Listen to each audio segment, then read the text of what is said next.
Syria की ईंट से ईंट बजा दी, इराक के मैदानों को कब्रिस्तानों में बदल दिया गया, यमन की पूरे घर तहस नहस हैं, गज्जा की उस सरजमीन पर छोटे छोटे से बच्चों के टुकड़े उड़ा दिए जाते हैं। फिर भी मौलाना स्टेज पर बैठ कर कह रहा हो मेरा दीन गालिब आएगा। लोगों कान खोलकर सुन लो, इससे बुरे हालात भी हो जाएं तब भी मैं कहूंगा मेरा दीन गालिब आएगा। इसलिए नहीं कि ये मेरे पेट की बात है, बल्कि कायनात के खालिक की बात है। सुभान अल्लाह, सुभान अल्लाह। रब्बुल जुल जलाल ने फरमाया और ये होकर रहेगा, दीन गालिब आएगा। इन हालात में लोग ये कहते हैं जब हर तरफ से हम ही मारे जा रहे हैं, हमारे ही टुकड़े हो रहे हैं, सारे जुल्मों का निशाना हम ही है, पूरी दुनिया ने हमको उन टारगेट नंबर 1 पर रखा हुआ है। इस दौर में आप ऐसी बातें कैसे कर सकते हैं मेरे अजीजों? आपको मैं इसी डर से निकालना चाहता हूं, इसी खौफ से निकालना चाहता हूं।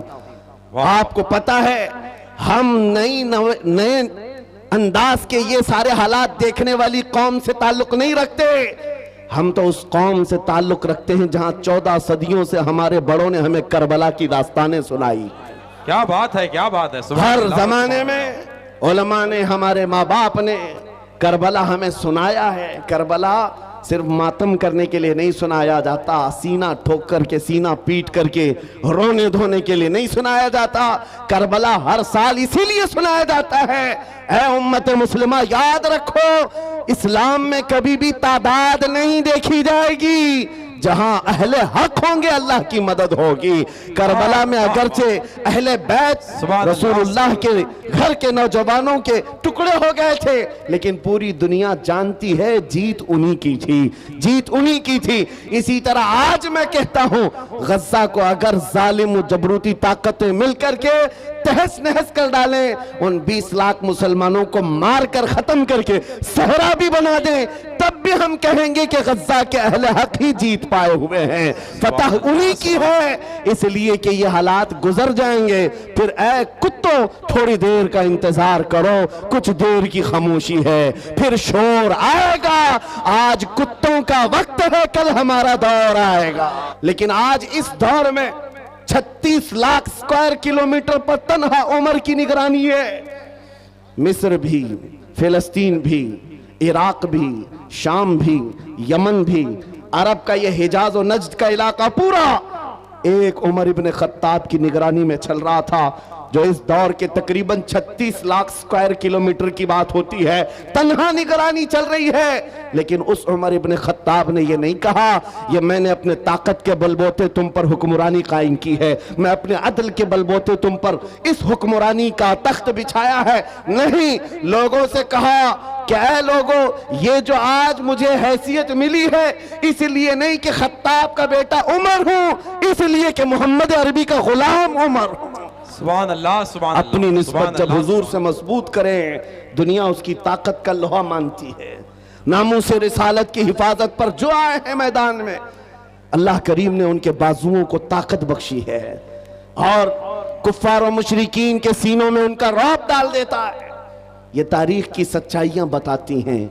आपको पता है सैयदना उमर फारूक रदी अल्लाह तआला अन्हु का ये अजीम खिलाफत का जमाना, उनके मुतालिक जो लिखा गया आज भी मौजूद है। सैकड़ों मील दूर रहने वाले कुफ्फार और मुशरिकीन की फौजें सिर्फ उनके नाम से कांपती थीं, डरती थीं। यही मुंसुर, यही वस्फ में आप कहता हूं कि वो नामों से रिसालत की हिफाजत और इश्क रसूल से भरा हुआ सीना लेकर चलो, ये इस जमाने का नहीं हर जमाने का सबसे बड़ा हथियार है, सबसे बड़ा हथियार है। लोग आज ये कहते हैं, बाज लोग जो मेरे साथ हर जलसे में इन्वेस्टिगेशन करते भी रहते हैं, हर जगह चलते रहते हैं, कई मर्तबा हमारे इलाके में भी आए और वो बार बार हमसे ये इन्वेस्टिगेशन करते हैं, आप चाहते क्या हिंदुस्तान में, जहां जा रहे हो ये पूरे मजमे को जमा कर रहे हो और जज्बे में और इनको जोश दिलाकर खड़ा कर रहे हो, क्या चाहते हो? उनको शायद ऐसा लगता होगा कि हम कोई बहुत बड़ी ऐसी तंजीम बना रहे हैं जो बम बांध करके कहीं उड़ जाए, उन्हें शायद ऐसा लगता हो। इसीलिए बार बार इस चीज की तलाश में सरगर्दा है। मैं खुल करके बयान करता हूं मेरे अजीजों, खुल करके। अभी हम अपने मुंबई में एक मरकज बना रहे थे, तो साहब वहां तक पहुंची बातें, कुछ लोग कहने लगे ये कुछ सुरंग बना रहे हैं जिसमें जिहाद सिखाने वाले हैं। छोटा सा एक नामों से रिसालत के तहफ्फुज की खातिर एक मरकज बनाने की बात की, तो ऐसी बातें फैलाए। याद रखो, हम सुरंग में नहीं सिखाते, खुले मैदान में सिखाएंगे। और वो भी कोई ऐसी वैसी तरबियत नहीं जिसकी मैं बात कर रहा हूं। हमारा मिशन क्या है मियां? मैं तो अपने नौजवानों से कहता हूं, चाकू छुरी तलवार बंदूक बारूद तो दूर है, तुम ब्लेड लेकर के भी मत चलो, इसलिए कि प्लास्टिक का ब्लेड भी तुम्हारे हाथ में होगा तो कल फ्रंट पेज पे तुम्हारा नाम आतंकवादियों के साथ। ये तो आज का मिजाज है।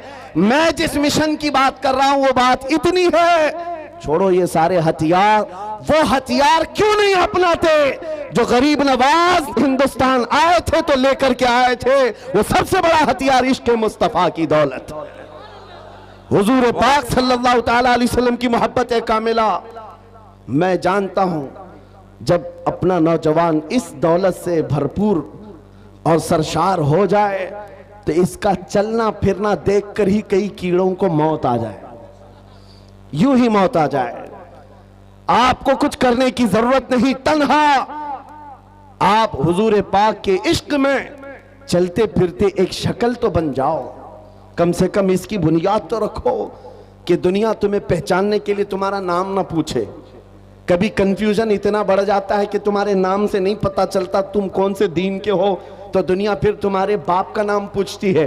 बाप के नाम पर भी कंफ्यूजन आ जाता है तो दादा का नाम पूछती है, पता नहीं चल रहा कौन से धर्म से ताल्लुक रखता है। इसका नाम राजा है, बाप का नाम बबलू है, दादा का नाम टीनू मीनू है, कहीं से कुछ समझ में नहीं आता।